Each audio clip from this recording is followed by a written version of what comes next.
Au commencement, Dieu créa les cieux et la terre. Genèse 1:1. Abraham crut Dieu, et cela lui fut compté à justice. Romains 4:3.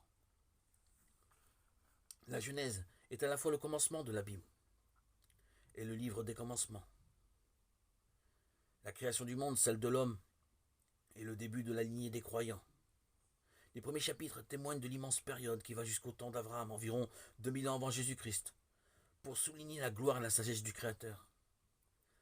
Mais la désobéissance de l'homme, non seulement rompt sa relation avec Dieu, mais produit la mort. L'expression « et il mourut » revient à chaque génération, comme un leitmotiv. Les principes du mal qui accablent l'humanité sont ainsi dévoilés.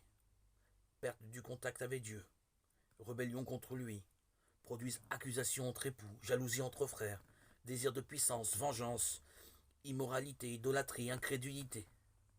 Quelle descente morale que ce début de l'humanité. L'homme a gâché ce que Dieu a créé, ce qui était très bon. Mais dans sa grâce, Dieu n'abandonne pas sa créature. Il agit en rapport avec la révélation qu'il donne de lui-même. Lumière, il chasse l'homme rebelle du paradis. Et amour, il diffère la sentence de mort et cache lui-même la nullité de l'homme. Il suscite la foi et y répond.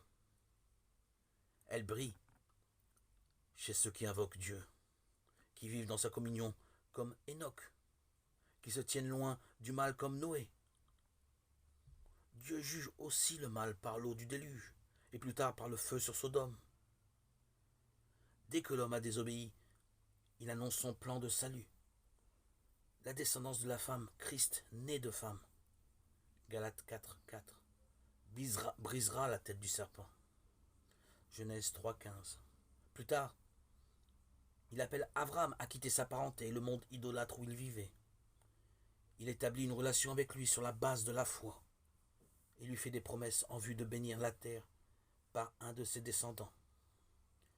22, 17, 18. Sa descendance qui est Christ, Galates 3:16.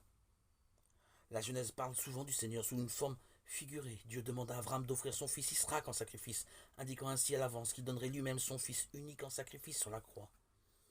Joseph, aimé par son père, haï par ses frères, est vendu comme esclave. Mais il passe d'une prison à une place de haute dignité en Égypte, et il est désigné comme sauveur du monde, 41-45. Il est aussi une image de Jésus rejeté, cloué à la croix, élevé, maintenant comme sauveur et Seigneur à la droite de Dieu.